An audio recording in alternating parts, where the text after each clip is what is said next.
Hello everybody, my name is Soul and you are watching Fandom Pop, and on this channel I like to talk about Dragon Ball sometimes. It's one of my favorite anime and I haven't talked about it in quite some time, and that is a shame because I want this channel to be something, if you're into anime, especially Dragon Ball, especially shonen action shows, like you can expect every now and again amidst my other content plethora of what you like. Anyway, recently, I've been trying to fill the Dragon Ball Super sized hole in my heart by reading the manga.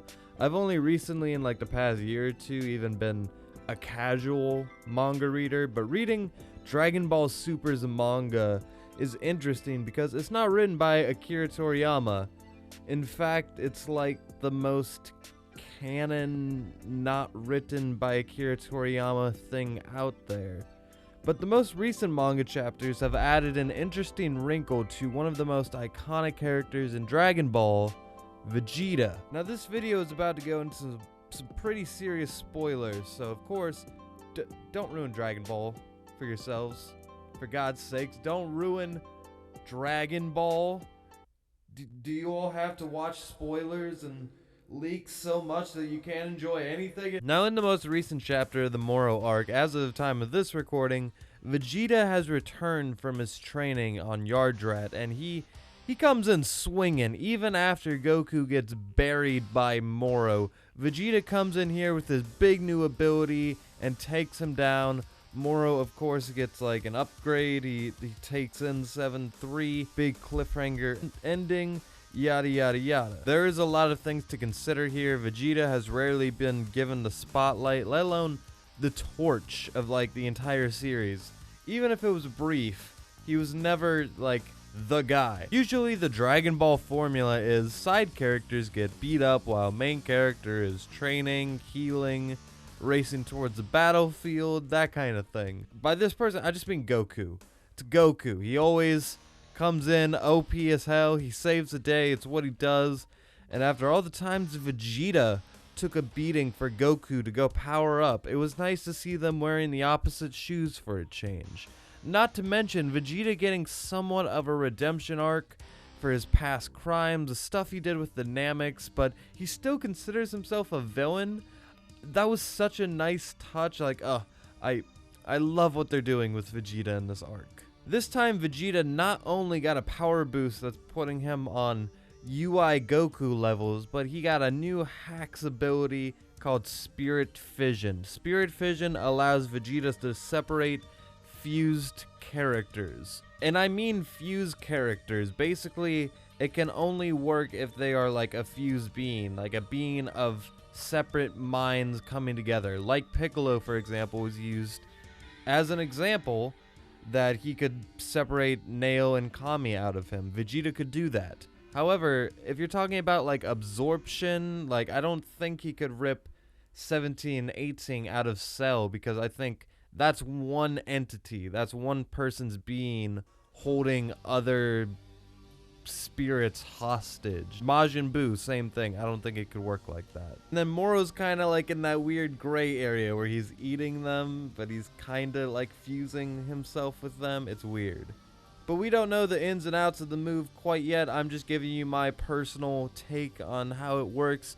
This will make a lot of the future enemies within the Dragon Ball verse a lot easier, though. Like if you want to talk about a Mega Shenron, Merge Zamasu, Super Android 17, a lot of these characters who via fusion power merging becomes stupid strong, Vegeta has the potential to separate and make the battlefield much easier for himself by taking these guys on now. And again, this move might have more holes in it than we know about, but as of no confirmation, I can only assume that the Dragon Ball meta is broken, which it should be. Now, I personally think that this move is one of the coolest notches to be added to any character's belt in a long time. For starters, Fusion is an OP hacks move, and it has been since its conception. It's an easy way for characters just to fly above their opponents. It takes a lot of the tension out of fights when, you know, person's X, Y, and Z could just fuse, and it could just, why don't fusion characters fuse with other fusion characters? And it's so dumb. And this ability is really a way for Vegeta, a person who's gotten his fair share of beatings from merged characters, to rework the Dragon Ball meta completely. Like, there are so many versus battles that have to be reworked now. Like, even like Gogeta versus Vegito, which is a stupid argument in itself. But that battle would basically be who can ever get Spirit Fission off first now. It's even more stupid. But breaking the meta is only one of the reasons I love this new ability by Vegeta here. The main reason I love it is because it perfectly resonates with who Vegeta is as a character. We all know about Vegeta's pride, right? I mean, it's a meme, it's a plot convenience, it makes up at least half of his dialogue. Like, what honor is to Zuko is what pride is to Vegeta. Vegeta's a proud dude, we get it. But whereas Goku is all about having the best fight possible and constantly overcoming his limits for his own personal enjoyment and satisfaction, Vegeta is a little bit more egotistical. He's all about being number one. This kind of ties into the fact that, you know, he has a prince persona. He's told that he's better than everybody else. He's being told he's a prodigy. Then, boom, the number one guy in the universe kills his dad and his entire race, which he, like, doesn't fully believe quite yet, but he will. So his natural progression of thinking as well, I guess the only way to be happy is to be the number one guy in the universe. And when we meet him, he's heading to Earth to attempt to reach that goal. But then he got beat by a low-class Saiyan, and you know the story from there. But Vegeta, even after all of his battles with Frieza, Cell, Majin Buu, he's still determined to become number one. Him and Goku do come to an understanding after the Buu saga. They've obviously cooled off. They've lowered their jets. They're taking their family lives a little bit more seriously. Vegeta maybe even more so than Goku. But this man is still obsessed, and we see all over Dragon Ball Super, Vegeta still is trying to be number one. And being the proud character that he is, Vegeta hates fusion. He's all about death matches, 1v1, Agni Kai. Don't get me wrong, he's willing to cheat. He's willing to pull out whatever hacks, power-ups, and other bullshit things are up his arsenal. Part of the reason he's so full of himself is because he has so many of these abilities up his sleeve. He has Great Ape, he has endless Zenkai boosts, and all of these Super Saiyan transformations. He's willing to play dirty, but fusion is not his own OP hacks move. It is one he has to share. So every time Goku is like, hey, let's sell some more toys and video game characters, Vegeta, let's do a fun dance.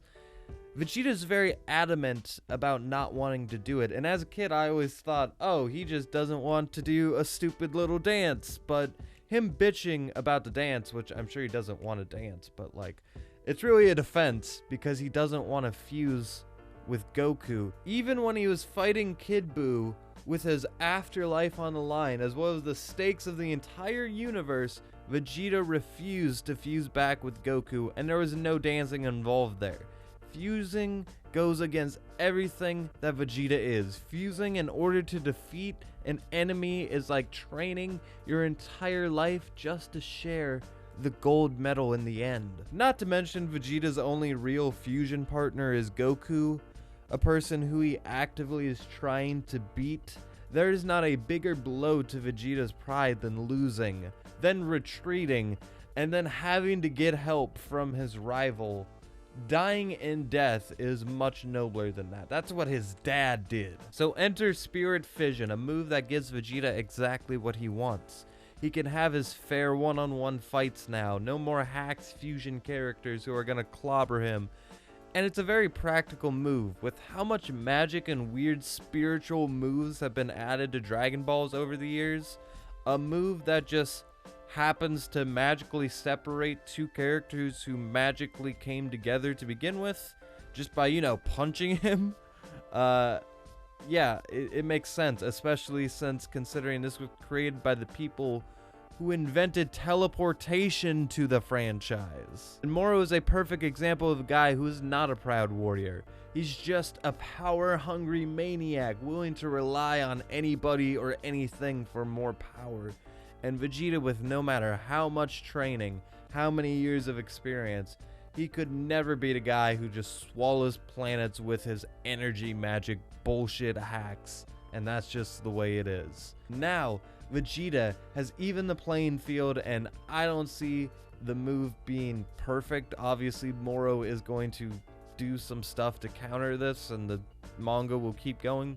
But Vegeta has earned a new ability, and he has become even, if not surpassed, Goku once again. And maybe we'll even get to see them fight. Maybe he'll surpass Beerus and Whis, and the world of Dragon Ball is never-ending, infinite possibilities, and I'm here to cover as many as I can on this channel, and I'm coming up to 500 subscribers. Please subscribe. I would super appreciate it. If you guys enjoyed this video, please hit the like button, support Fandom Pop, and together we will take it to great places. I believe in you. You guys are the fucking best. Thank you, and with that, I leave you.